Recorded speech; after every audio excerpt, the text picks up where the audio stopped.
Hey guys, it's Paradise, and it's another day, so we have another Monster Hunter Wilds weapon, and this time, the bow mains aren't just eating, they are feasting. You guys are perhaps not ready for this showcase. The bow is looking insane. There's a new tracer shot that makes your arrows home on the monster, a crazy Dragon's Dogma magic archer style lock-on, multiple silkbind attacks and switch skills that have been reworked, and more. The bow is looking nuts. With a new weapon being showcased each day, we have you covered each day with a breakdown, so stay subscribed down below and drop a like if you're enjoying the series. We start off with a close-up of the hunter showing off an awesome looking armor set with a sort of musketeer almost look to it. It's adorned with scales, and I don't think I've seen this specific set before. The scales on the armor suggest a possible snake-like monster, or perhaps a dragon or wyvern. The whole vibe of the set is giving off a Dragon's Dogma magic archer theme with the flowy arms and poncho-like back and front, and there is also a similarity to the Brigade Beta male armor set version,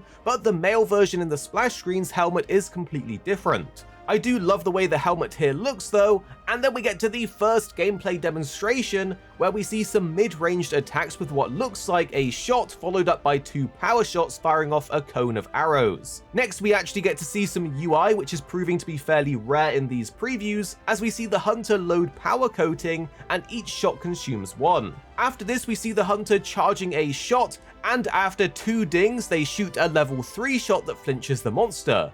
Do take note, with the bow you can actually go up to level 4 charge previously, but you would need to have bow charge plus, which doesn't seem to be present here. Next up we see something pretty exciting, a returning switch skill from Monster Hunter Rise, the dodge bolt. This is a spinning evade, which if you time it correctly, you get a satisfying ding and it levels up your bow charge, allowing for a powerful follow-up shot at a higher level. In this clip, we see the hunter end with a level 3 power shot, and it looks like this may just be part of your normal dodging while aiming, which is awesome.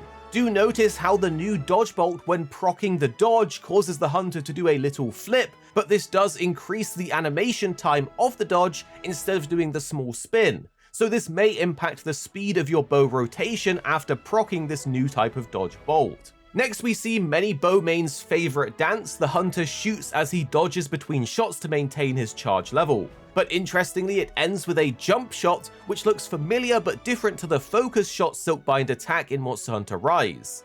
This could possibly be a new jump move in the bow's moveset, or perhaps there is some kind of regular jump in Monster Hunter Wilds that doesn't require a ledge. Either way, it's pretty cool that you can now jump off of the ground, at least with the bow. And then we see one of the coolest new things for the bow that I've seen in a long time. You fire a sparkling tracer arrow at the monster, which causes all your follow-up shots to home in on the location of where you embedded the tracer. It looks very generous with the homing as the hunter shoots off to the side and you can see the arrows completely curve towards the monster.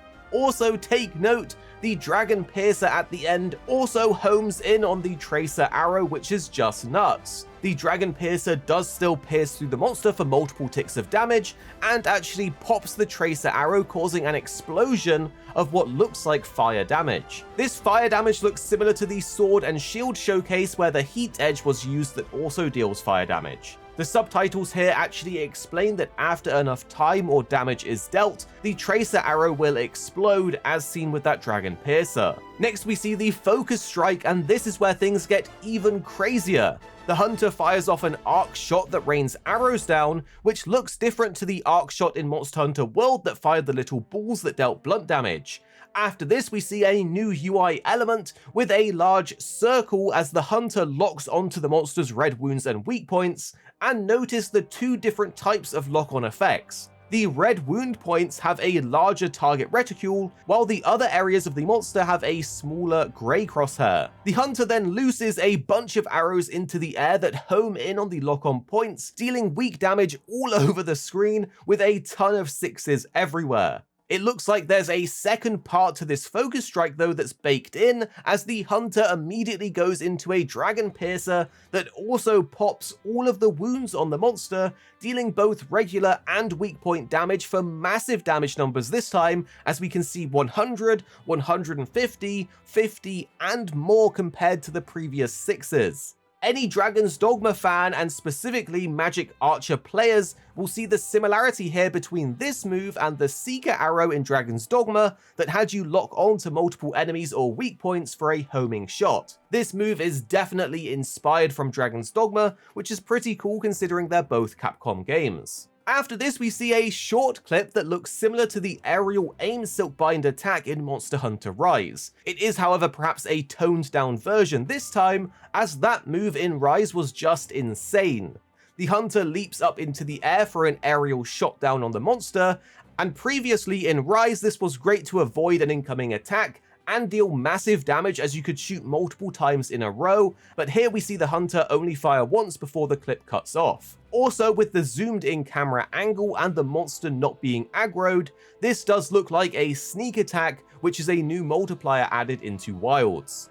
After this, we have a quick clip of the dodge bolt once again, and you can see the little flip the hunter does after proccing the dodge. But finally, we see another crazy thing. It's some kind of power spread shot where the hunter loads 6 arrows at once, which looks ridiculous but cool, and shoots them straight in the monster's face, immediately flinching it. So the bow this time around is looking even more insane, which we didn't think possible after Rise with all of those crazy Silkbind attacks. I still cannot believe we got this Tracer arrow, and I can't wait to try it out. Tell me your thoughts down below, and if you want to see more of the bow in action, here's the full showcase.